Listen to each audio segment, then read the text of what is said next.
The following program was provided by an independent producer solely responsible for its content. The opinions expressed do not necessarily represent the views of this station, its staff, board of directors, or underwriters.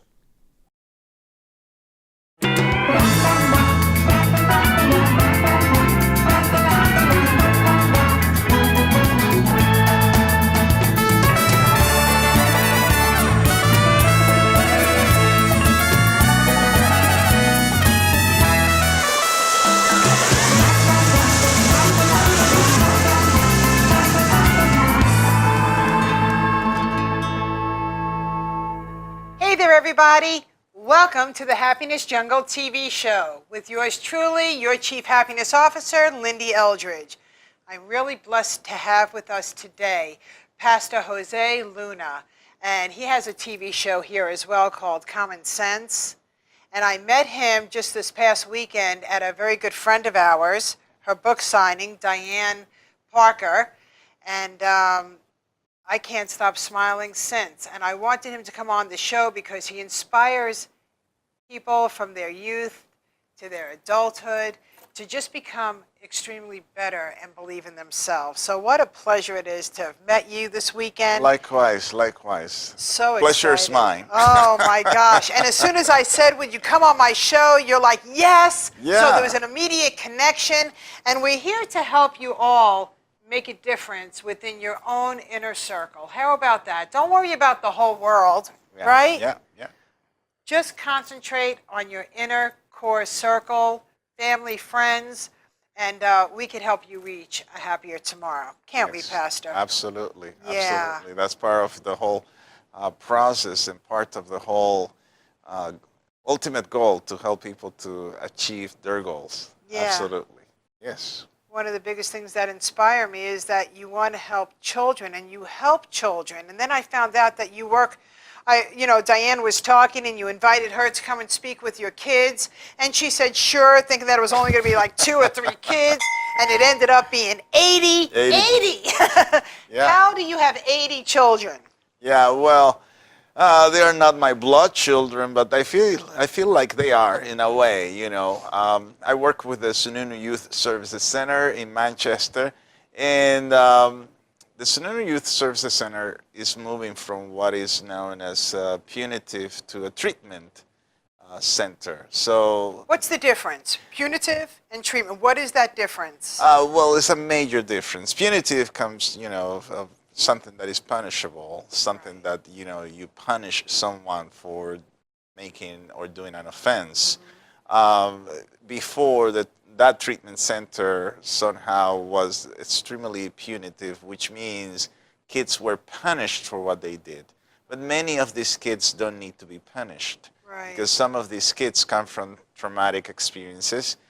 They have been abused and neglected by their parents. They've already been punished. Exactly. So that's enough punishment. But because they have become some sort of, in some cases, a threat to themselves and a threat to their community. And I don't know if that's the right strong word, a threat, but a danger to themselves. I'm going to use that better.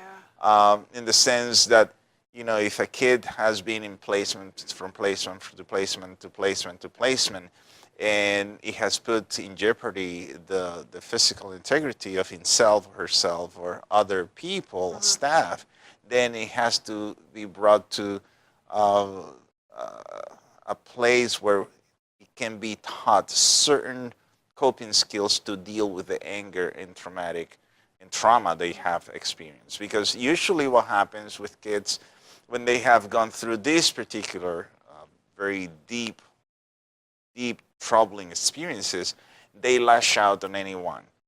And they don't know the difference. It's what we call displaced anger. So Sununu Center, what it does is specializes in helping these kids that come through our doors that have been a problem in the community to themselves and to others.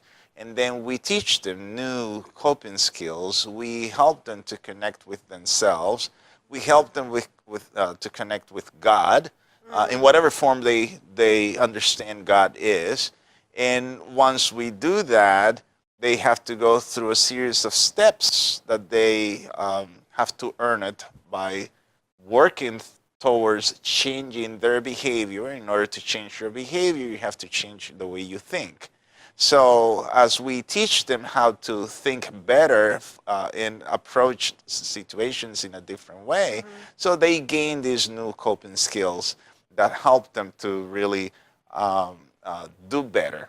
And then deal with that anger issue, deal with the trauma issue in a complete different way than just, oh, he's sent to placement, and then somebody said something, and then he goes and assault that person. Instead of doing that now, the kid is given other set of tools that he can say in something like, okay, he said something that really hurt me, and instead of me lashing out, I'm going to process this. I'm going to try to talk to this person. I'm going to try to talk to the people involved and see what they can do about it, and how can we have some conciliatory terms or something like that.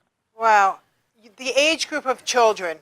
12 through 17. 12 through 17. We have some kids in the past. It's very rare, but we have had kids that have reached all the way to 11 years old that have been brought there because of situation. They have been arrested by the police. They come, they get in what we call the detain unit until they are brought back to the court, and then the judge decides what to do with them. Wow. So some of these kids, they act out because of the situations they have at home. Sure. Parents have failed big time to many of these kids. Big time. What do you think is the cause of that? I want my audience, some of you have some kids, that are rough, that are tough, and you're having challenges parenting them. What suggestions, because I know that within the Happiness Jungle, with what I do, I help mentor families and children to have a healthier relationship. I work with them, and it's wonderful. From what I know to be true, I'm a child from abuse, is that we just wanted to be recognized for the good. And when we weren't, then we created, the horrific acts because we wanted attention. Right. It's like the only way that they're going to acknowledge me is if they yell at me. Where's the praise? Right. I want our audience that are having any kind of challenges to realize that praise first. And if there are challenges, there's help. Right. A third party coming in helps. Right. Share with us, how can families just take a deep breath? Because some of them, they're sitting home going, I have no idea what to do with this child anymore. They're destroying the family. The whole house is disarrayed. Share with them. Give them simple tips of how can they move forward. Well, in my area, which is spirituality, and I want to talk a little bit more about later on in the show about spirituality and the agency, the DHHS agency. Please remind me to talk a little bit about that. Yes. In my area, this is what I see. Most kids that I work with, they have never been exposed to spirituality or very, very little exposure. Now, here's the thing. I'm speaking from my perspective and based on research. Research says that of the 4 major factors that build up resiliency in any human being, no matter which culture or language or status quo, right? The second most important factor is spirituality. Now, if a kid has never been exposed to any kind of spiritual background, any kind of a spiritual mindset, whatever way you think it is. Right. Whatever your belief is. Right. As long as it's spiritual, we are not we're going to talking, coexist here. Right. We are not talking here about this religion versus right. this other religion, this denomination versus this other denomination. Right. That's in my opinion, irrelevant to the point. But if the kid has not been exposed to that, most likely the kid will not be able to understand other people's behavior. Is growing with disadvantage because we behave based on our belief system. So if the belief system that the parents have imposed on the kids is, you know, a belief system that we are wild, I'm always yelling, the perception a kid develops about higher power or God or whatever is up there that they think it is the perception that, oh, he's a yeller. He's someone who is going to yell at me. Therefore, if my parents are mad at me, he must be mad at me as well. Therefore, I'm going to hell. So, and if that is punishing me, is abusing me, and God is supposedly all powerful, and he's not intervening to deliver me from abusive mom and dad, then I don't want anything to do with that God either, because he's not doing anything for me. So, and you go in that vicious cycle. So my first thing that I would say to the parents, expose your kids. You lose nothing by doing it. That's right. Expose them to spirituality, whatever form you think it is. Right. Because when you expose the kids to spirituality, you are putting on the table for them more tools for them to cope with their issues. You know that the most powerful tool, Alexis Carrel, Nobel Prize in Medicine, he wrote a book on prayer. The most powerful tool, he said, I don't understand how a human being can go throughout life without praying. I mean, this is a Nobel Prize guy saying, I just don't get it. Right? So imagine you put in the hands of a kid, I'm teaching you to pray. So when you are stressed out, because kids get stressed out about, of course, all kinds of things. So you teach that kid to pray. You are giving him a coping skill. You are giving him an ability to look into himself.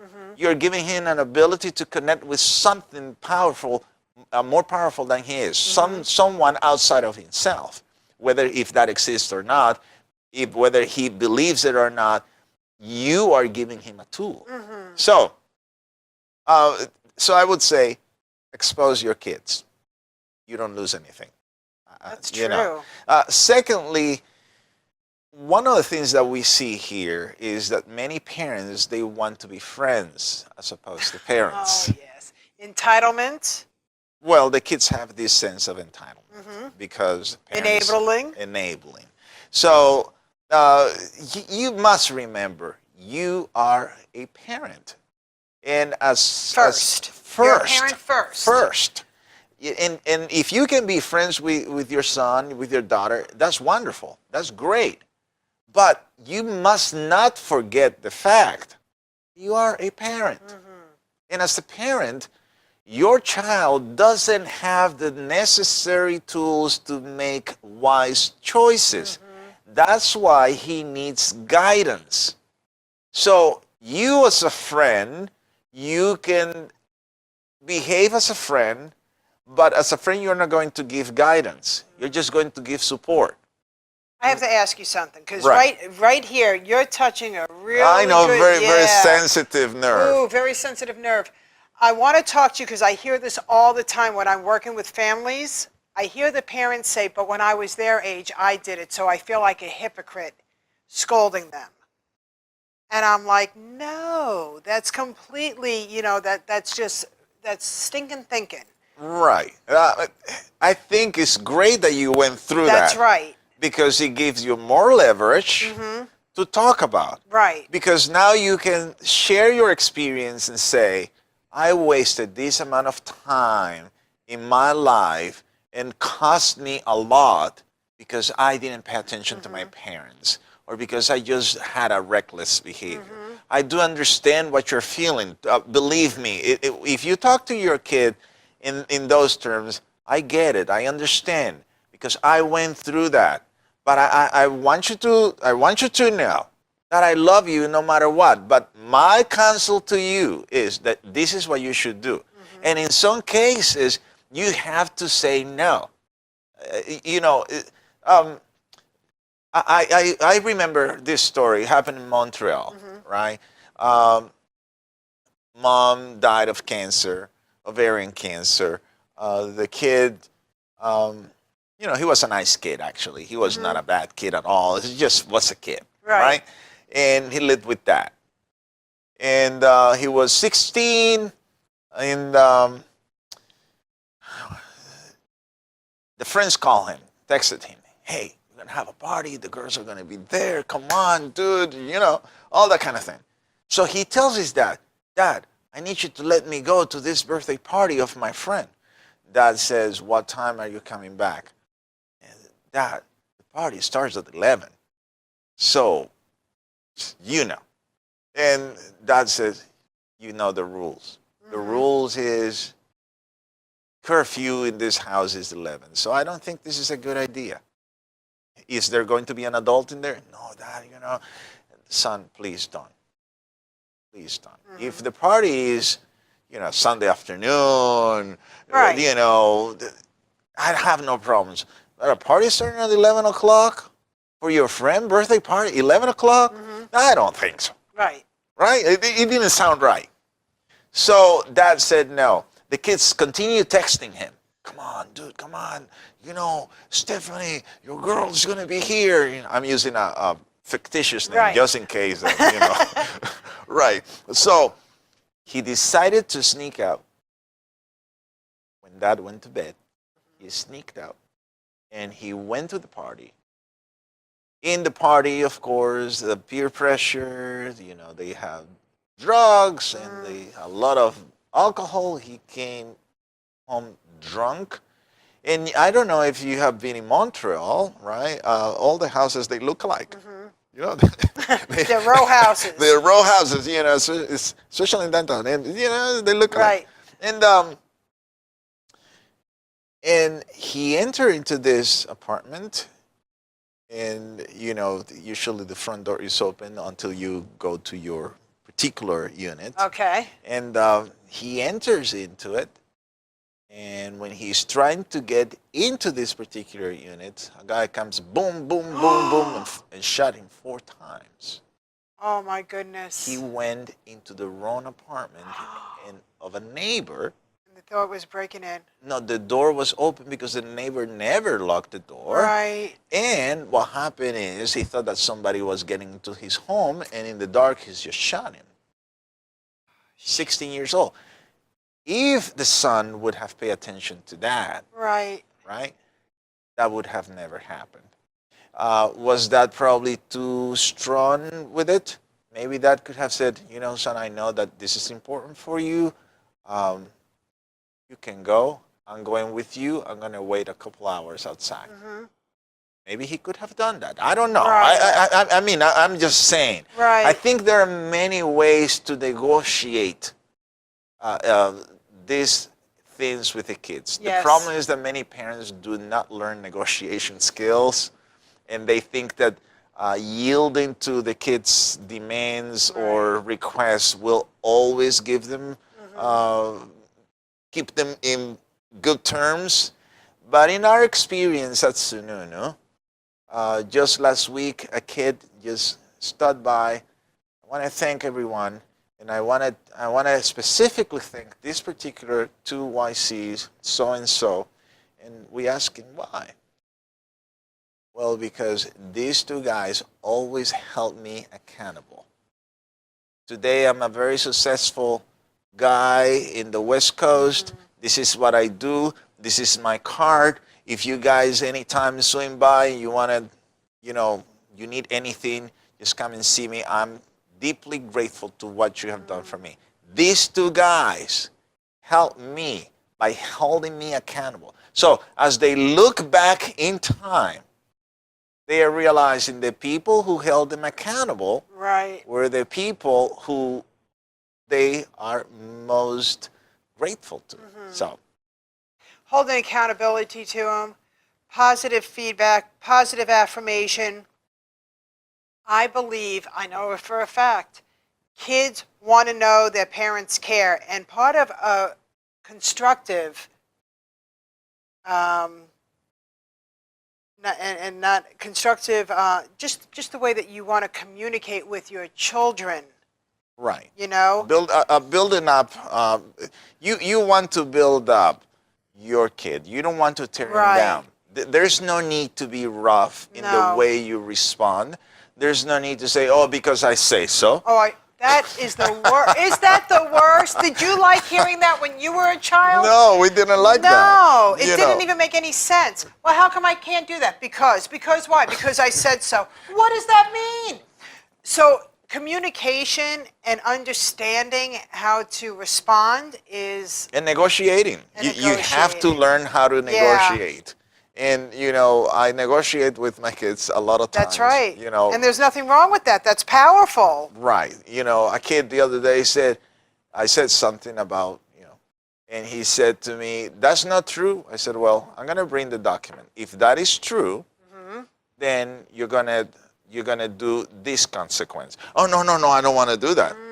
So are you afraid of the consequences if you're so sure about it, right? So sometimes by doing this type of negotiations, you let them know, I'm serious. Right. So, and I don't mind going through this length, you know, Right. and, you know, so I think this is important to learn how to negotiate with the kids without eroding your core values. Because that's very important. When you yourself as a parent erode your core values, you are eroding the ability of your child or your children to succeed in life. Because that's their view Yes. of God. That's their view of the higher power. That will be their view of authority. Authority is always willing to erode core values. Therefore, if they erode core values, I don't have any reason to respect it.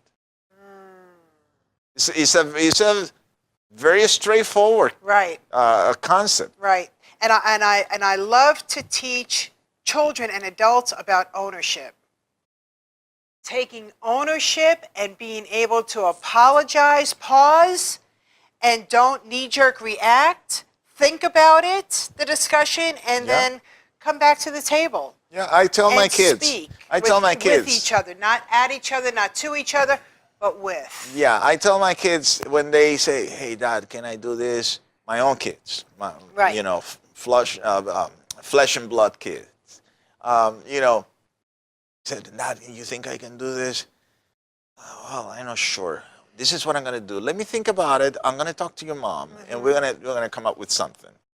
Well, and we're going to find a Beautiful. way. We're going to find a way, but I'm not sure if it's going to be in those terms. Let me just pause right here. You just said one of the most important things about co-parenting. Let me talk to your mother. Let me talk to your father. Yeah. Behind closed doors. The kids don't have to be a part of the discussions when you're trying to come up with ideas of embetterment. They will learn very quickly to manipulate. Yes. So you want to stop manipulation. Right, because at the moment you start siding up because you want your kid to love you more than your spouse, at that moment, listen to this, at that moment, you yourself are creating division at home. Yes. And you don't want that, because the more division there is, even though he might side with you right now for his temporary pleasure, he might side with your dad later on, because in order to get what he or That's she right. wants later on, if you disagree with it. So it's a double-edged sword, and Right. we have to be extremely careful with that. Absolutely. I It's would a very say- tender area. That's why pausing and taking a break, but the most important thing is do not allow your children to see the battle between the two parents. Right. Because they get it really quick. They get it very, very They're quickly. they're a specialist. Oof. They're a specialist in that. Yes. You know, and in my area of the spirituality, I just want to say, I just wish that the agency I work for, the HHS, and this is a message for everyone out there. I just wish that we can walk the talk. Because by law, we have to provide spiritual services to every kid that is in our care. Yes. by law. Yeah. Unfortunately, Sununu Center is the only place where we can do that. And it's not even in a full scale. So you have 8, 9, I don't know how many placements are in New Hampshire, and none of them, not even one single placement, provides spiritual services to the kids. Wow. Some volunteers come to a placement or two up there because they want to help and they volunteer, but it's not part of their curriculum. So my plea to you, to all the people in power at DHHS and the stakeholders and senators and politicians, we have laws that we have implemented. We passed them saying we have to provide spiritual services. Why are we not doing that? Right. Why aren't we doing that? Right. No matter what the higher power is, It doesn't matter. Let it be a coexisting atmosphere where everybody could just come and have their belief taken to that higher power, whatever that higher power is, Whatever so they they- could become in right. betterment within themselves. Right. You know, many of these kids call me after they leave. They show up in my church here in Nashua, and they call me, I am in placement, can you please come and see me? I can't because I don't have enough that time, but mainly because I don't have the budget to do it. Right. We're running out of time. I know, Can you believe I know. it? I can't believe we're running out of time. I want this to keep on going. How can people get a hold of you, Pastor? Please. People can get a hold of me very easily. You can go to my church website, www.disciplesoftheword.org. You can also write to me at parousiar@yahoo.com, parousiar@yahoo.com. But mainly, you can call me directly to my cell phone number. Yes, 603-554-6888. Again, I'm going to repeat it, 603-554-6888. Pastor Jose Luna, I want to give you my heart. This is a give that Oh. out all over the world. Oh, Thank you thank so you. much for everything that you did. Thanks to you. In the happiness jungle world, we've never said that life was easy, but you can be happier, and there are solutions to be able to coexist with your family and to build a better bond. And it doesn't mean that you have to be manipulative or to give in to things. It means that we have to become better communicators. Right. Isn't that true, Absolutely, Pastor? absolutely. Thank you so much. Thanks to you. I'm totally blessed. Thank you very much. Great. God bless you. God bless you too.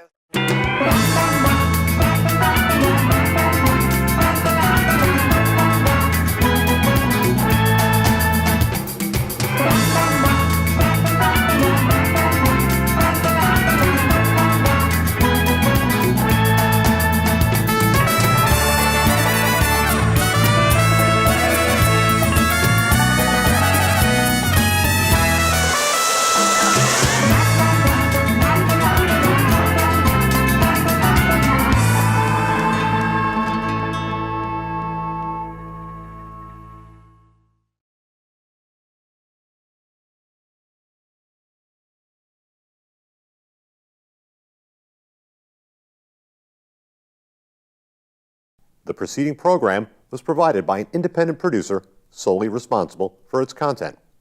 The opinions expressed do not necessarily represent the views of this station, its staff, board of directors, or underwriters.